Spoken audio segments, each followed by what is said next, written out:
What you manifest in your mind, you can bring to reality. Impractical Jokers, the movie, out in theaters now. Doubt by the time this episode comes out, which is tomorrow. I would not be surprised if it is not in theaters anymore. There's probably some theaters in it. It's rated horribly in Rotten Tomatoes. I didn't look it up recently, but I saw before I went to go see it that it was rated super low. I am a fan of this show. Impractical Jokers, reality TV show on True TV. Four friends make each other pull pranks. Basically, not to humiliate anybody in public or cause. It's not that they're not like assholes pranking people. It's really just about embarrassing themselves.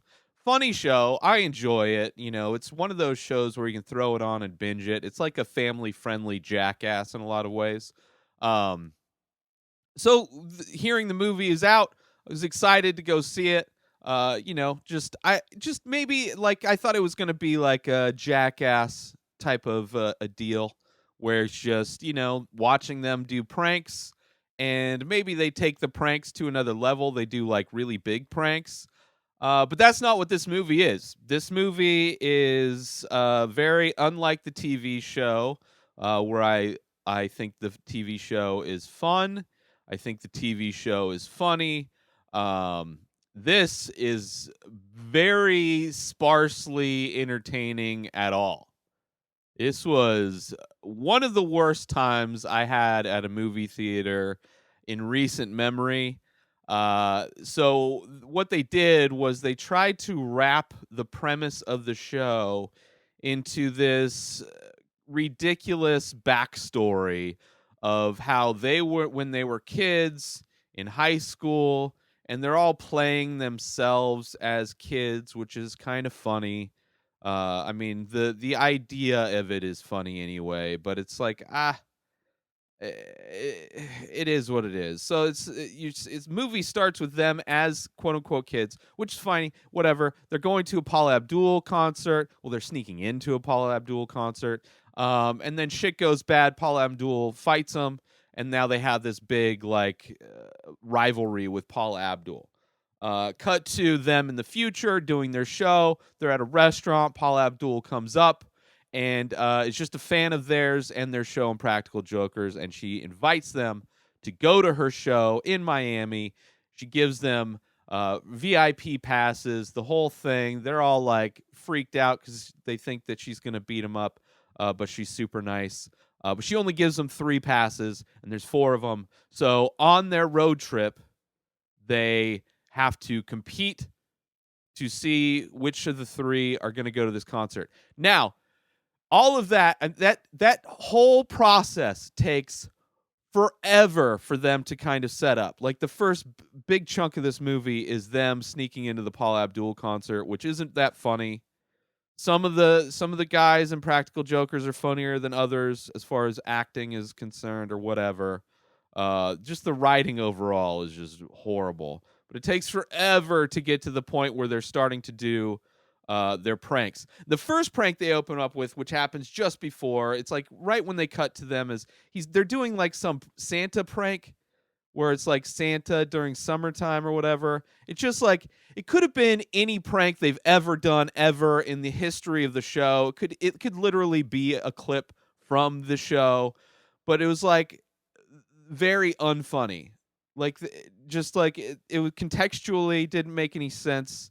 Like to have any prank, you're going to a Santa prank, and they just show a couple clips of the Santa prank. It's not even like it's not even like the show where they really show the prank. They just like edit the prank down until cut to they're at the restaurant. So it takes forever for them to set up the premise of them having to do this road trip to kind of give the excuse for why they're doing pranks on each other, even though in this world they are the Impractical Jokers. It's just like they overcomplicated everything in the worst way. It's like you have this good thing, this good show, this prank show, which all you had to do was just do a movie, just do a 90-minute version of your show, right? and take all of the pranks to just one level higher, at least one level higher.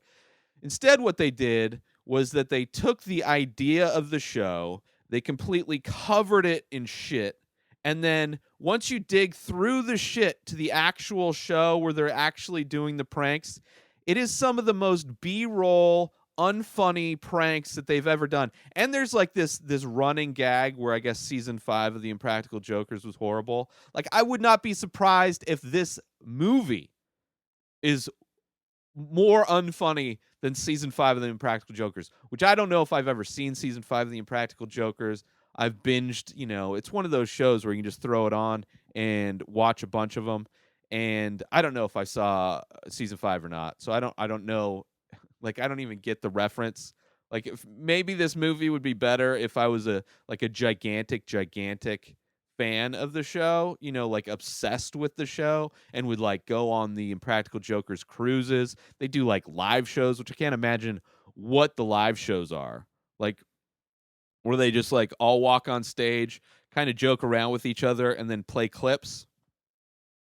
I guess the clips are the best part. The pranks are the best part. And there's very few pranks in this. The pranks that they do have are weak as shit. There was a couple funny ones. There's one where they trap Sal Vulcano in a motel with a tiger. But even that was still like low key, like not. It could have been way worse. I was expecting more cats. Because he's scared of cats. So the whole thing is like he's trapped in the thing and he can't get out. There was a couple funny ones, but overall, like, the pranks were boring. The whole premise, the whole kind of written part of the movie was just really bad. I didn't care at all about Paula Abdul, the concerts or whatever. Like, the concerts that they go to are like backstage VIP events mixed with concert. It just didn't make any. It's just like every part of this was like they spent an afternoon throwing it together between production tapings of their actual show. It was just like the most afterthought kind of a thing. Like, if they had just stuck with like how they started the movie and it was just them being kids, but like, 30-year-olds playing 40-year-old men playing children, and then it's like just showing them as quote unquote kids doing pranks and staying in this like weird quasi fictional world, would have been better. But it was just all to lead up to like why they are doing pranks. It's like, it just like, and it's when they do the pranks, it's just like it's supposed to be the whole idea is they're on this road trip, but then they're like on the road trip they're doing these pranks. But then it's like cut to while they're doing the prank, still set up the same way as the show, where it's like 3 guys are in some kind of production area talking to somebody on mics, and then it doesn't even fit in the fictional world. It doesn't make sense. It just it's like nobody watched this movie before they put it out.